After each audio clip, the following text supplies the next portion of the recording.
J. These are the natural co-frames.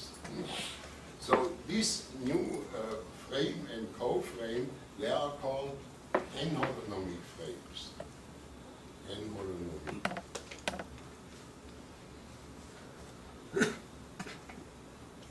These were already introduced by Ricci before Einstein came into business. Not in this notation and this way of thinking is difficult already. And these n-holonomic frames, at the fundamental discussion of Einstein's theory, do not appear. Einstein only discussed coordinate frames, no other frames. That's very important. So in Einstein's theory, GR were only natural frames. Natural frames. Why? Because in order to discuss a mass point, you don't need anything else. We want only to discuss a mass point, and we can describe its coordinates in a coordinate frame. And there is no need of any n-holonomic frame. But this is different in gauge theory, and that's one of the fundamental differences in gauge theory of gravity. You have on a fundamental level arbitrary frames or n-holonomic frames. E alpha and co-frames theta. This is important to understand. Why do we have in gauge theory of gravity these n-holonomic frames? I think we have to be careful. I mean, in using this terminology, GR itself is a gauge theory. This is your statement, yes.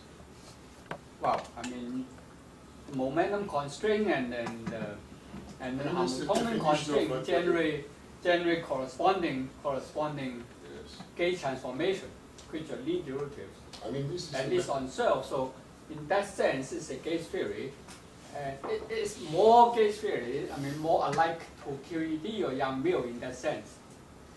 I mean, a gauge theory cannot be more gauge theory than Young-Mills. I mean, it's more close. What I'm saying is. I mean, the prototype of a gauge theory, of a non-abelian gauge theory, is Young-Mills theory. And gauge theory was invented as a gauge theory of the U1 by Weil in 1929, as we will learn. And then 1954, Young-Mills generalized the Weil idea to non-abelian gauge fields. And of course, the underlying philosophy, which I take from Sciama-Kibble basically, is that a gauge theory is a theory which you derive by starting from a conserved current and no interaction, and then you apply the gauge principle and derive from the conserved current the field which couples to this conserved current. This is the Young-Mills idea, and this I'm following up. And so, I mean, it's sort of a, so we start with the Minkowski space-time, we have the conserved energy momentum current, we have the conserved angular momentum current, and then we gauge these, and then we find the frame and the connection, we find the corresponding gauge potentials, and then we construct the Poincaré gauge theory. And one example, a very degenerate case, is general relativity. And in that sense, is also for me general relativity a gauge theory. But it's no doubt that for doing this construction, you need n-holonomic frames. You cannot do it with natural frames. So that's a matter of language also. I mean, if you what do you call a gauge theory? You know, you say Einstein's theory is a gauge theory. I would agree on that. But a gauge theory is a special case of a Poincaré gauge theory. Well, Einstein theory have 4 diffeomorphisms, and then they have the corresponding gauge generator. I mean, generate the corresponding gauge transformation, which is the lead derivative of the matrix, which is exactly the same as as for example, Gauss law generate the covariant derivative of the gauge parameter. In that sense. Okay, in that sense, you can call it gauge theory. I just want to underline what I call gauge theory is a certain construction principle how you arrive at the theory. But this was not how Yang-Mills originally defined Yang-Mills. They went from this idea of a global symmetry, a broken global symmetry, basically go from a global symmetry. That is not true. They started from the conserved isotopic spin current. Clear. You just have to read the title of the paper. The conserved isotopic spin current and its field coupled to it or something. But they talk about the fact that the proton and neutron definition could be different on Mars versus here. Yes, and so what they're talking about, at least I understood that there is a choice of bases for the isospin field, and then which either you think of as being global, or which you actually then change from point to point, and then you ask what consequences of that. And so if I follow that picture and talk about Minkowski space and turn the global Lorentz group into a local Lorentz group, I get GR. So, I mean, first of all, they start from the isotopic spin current, which if this is conserved in strong interaction, the proton and the neutron are just two different states. Yes. So I mean, the underlying, and then they, I mean, we got to that in chapter 4 or something. I mean, the only point is that at the beginning of it, there is a conserved current. Yes. And the conserved current means that the nucleon is described by a SU2. Yeah? And then, as you described, the SU2 is a global, a rigid symmetry, yes. And then they pose a question, what happens if we take the rigid symmetry and make it a local symmetry? Okay, yes. Totally agree. Yeah. Yeah. But the rigid symmetry is the starting point, and the rigid symmetry is an expression of the conservation of the isotopic spin current, or the isospin as it is called today. You know, this is what Yang-Mills did, which is in the title of the paper, isotopic spin conservation and the field coupled to it or something, you know. I think there's some subtlety. I mean, I don't agree with this now. Although C.N. Yang and Mill and have to invent this gauge theory, but however, the idea is not quite compatible with modern quantum field theory, because in modern field theory we should talk about gauge invariant state. That's something we should stick on. Sometimes language is abused. I mean, it's not my fault. I think classically or mathematically, the particle physics mean gauge theory is the mathematical entity is a fiber bundle. But here, the base space, I mean, the thing I shifted also in base space, so it is a little bit different. Is that correct? Right? Yes, of course. If you put it in a mathematical form, you end up with a fiber bundle. But if you, this doesn't change the fact that you start with a conserved current. Sure. At least the end quantity is different. At least the end space is different. It's a fiber bundle, but here, here in gravity, do you have a fiber bundle? Okay, perhaps we can postpone this question when we derive the gravitational gauge theory. Here, I'm just in preliminary remarks. I mean, I have to distinguish the holonomic and the anholonomic frames, and basically what you do is you compute the curl of a frame, which is just like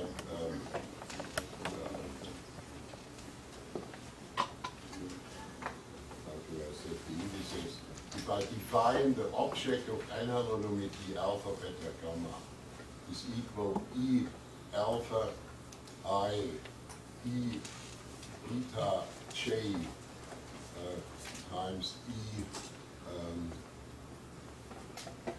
gamma k. This is now the curl of the frame, or the frame I, J. So, wait a minute. Upper index K. Come on. Something is, oh, there is one too much. There's one too much, yes.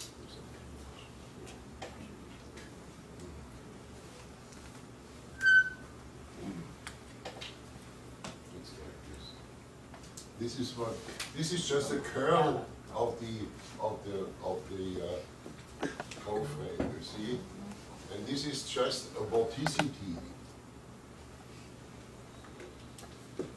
Vorticity. So if a frame field has vorticity, it's holonomic. If it has no vorticity, it's holonomic, it's a natural frame. The So second beta should be gamma. I'm sure everyone realizes that. So might as well make it right. The last beta is a gamma. the last beta is the gamma as well.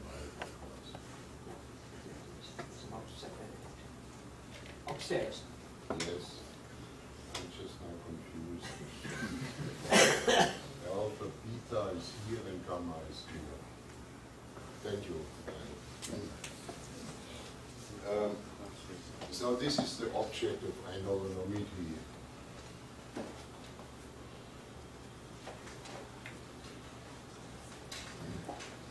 And the calculus of all these you can find Scouting, tensor analysis for physicists,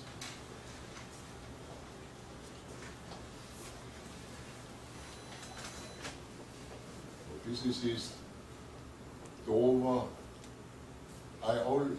If possible, I always select Dover books so that students may be able, perhaps not to buy it, but to get it as a birthday present. It's not so, Yes. not so expensive. And there is a good old book, which I like also very much, Tsing and Hehl.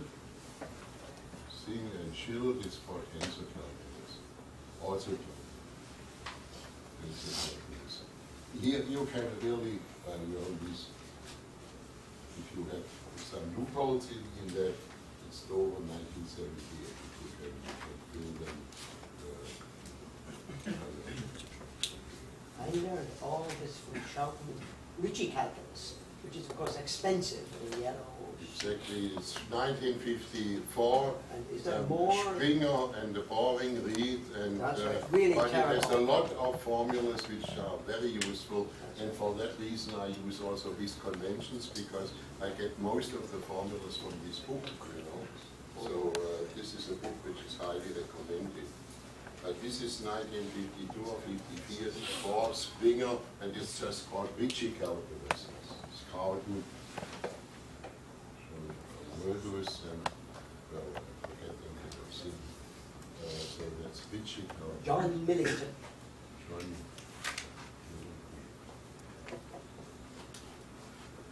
I even met him, Yes. but I don't recall his first name. I forgot it, but it was Carl Kuh. Okay. So, this is very important that we know this calculus. Now, if you want to translate a tensor formula into anholonomic formulas, it's very simple. You just transvect the corresponding indices. So if you have, for instance, a tensor, and you have it first in coordinate indices, and here I and j, etc., and here perhaps k, l, etc.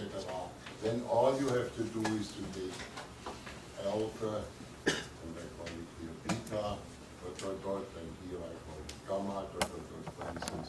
Then I have here e, alpha, I, e, beta, j times e, and here I have the k, and sub gamma. So you always change one index by such an E from a holonomic to an anholonomic one. This is only true for tensors and tensor densities. Connections and Christoffel symbols in particular, Christoffels are different, transform differently. They pick up an inhomogeneous term, which we will come to later.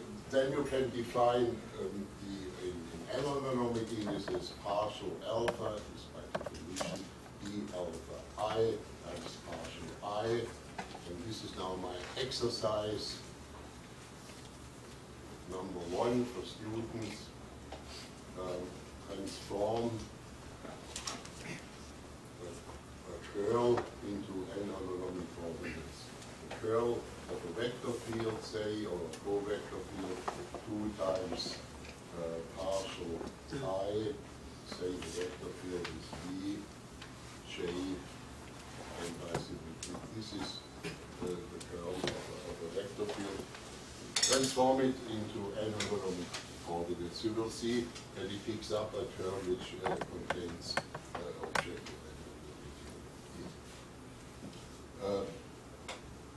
Okay, I already said it, and the second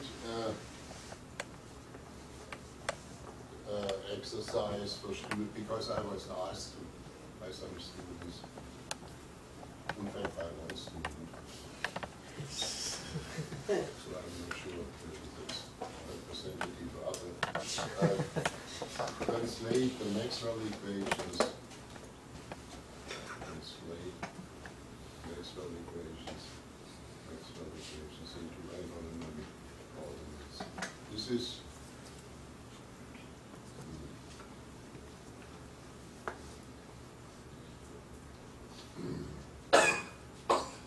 is also fairly elementary, but it can be done. So for instance, if you want to have Maxwell's equation in rotating frame of reference, you can take such a rotating frame, you can write it down, and all you have to do is then to take this rotating frame and translate it into an object of anholonomity, and with that to translate the Maxwell equation.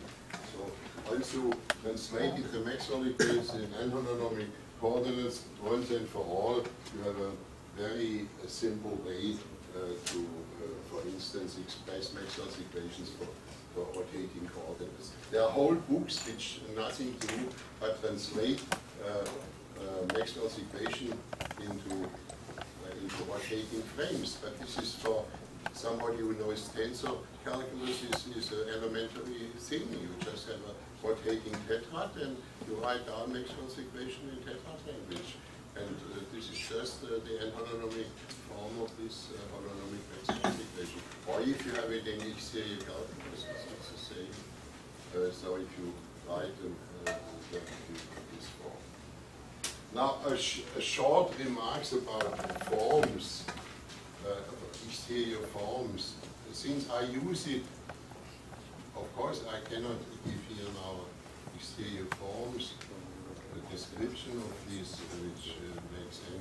which is very deep, but I just indicate a linear differential form or one form is really assigns to each point of a manifold P, to each point P of a manifold M, a linear function in this space. So if we take a linear function, components AI times the xi. And so this is sort of the tangent space. And now, in the idea of exterior forms is really goes back to Grassmann, what is called the theory of extensions. Theory of extensions. What is meant by that? Extensions.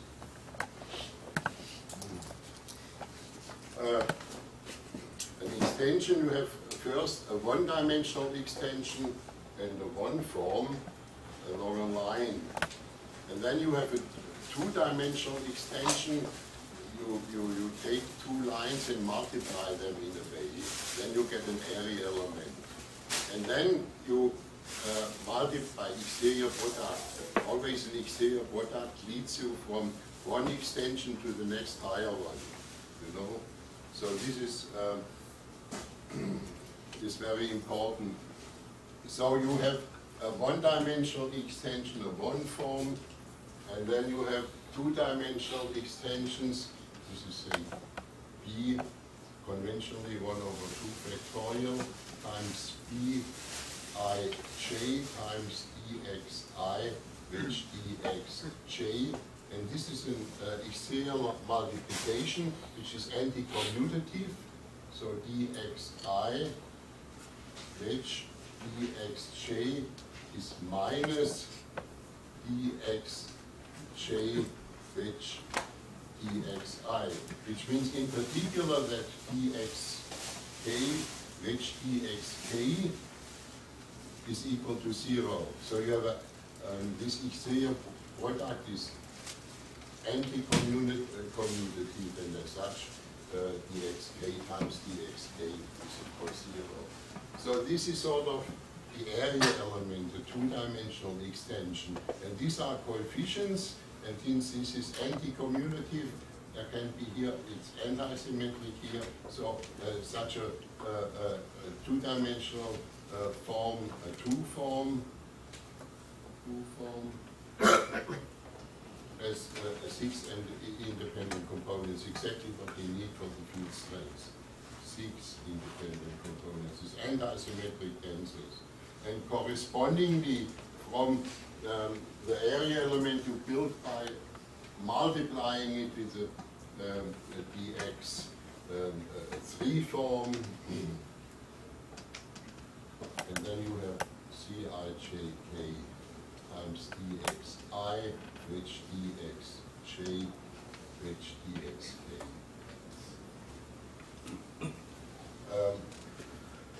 A nice introduction into this field is given by Bamberg and Sternberg.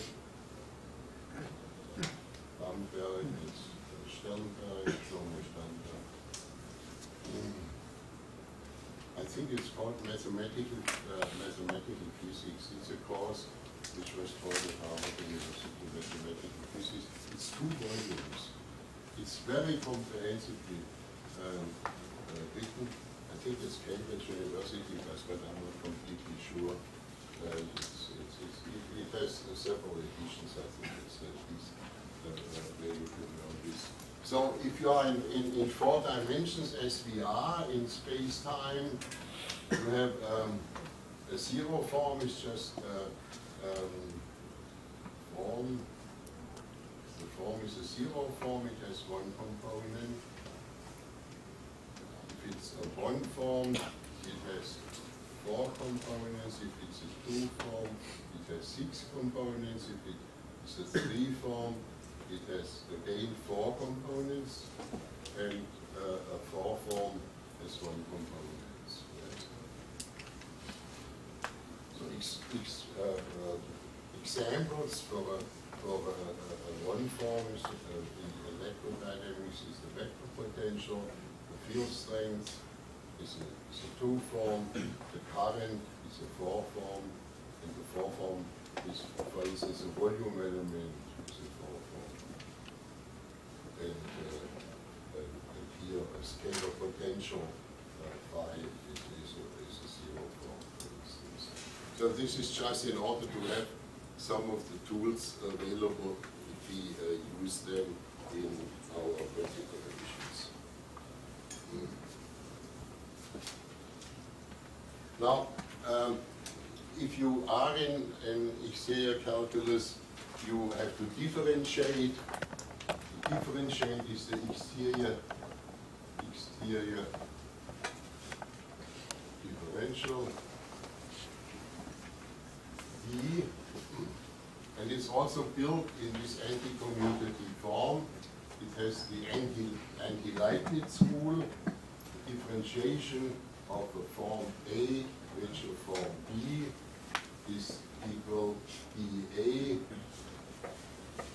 which B plus, and here is now minus to the degree minus minus 1 to the degree of the form which comes at the beginning, degree of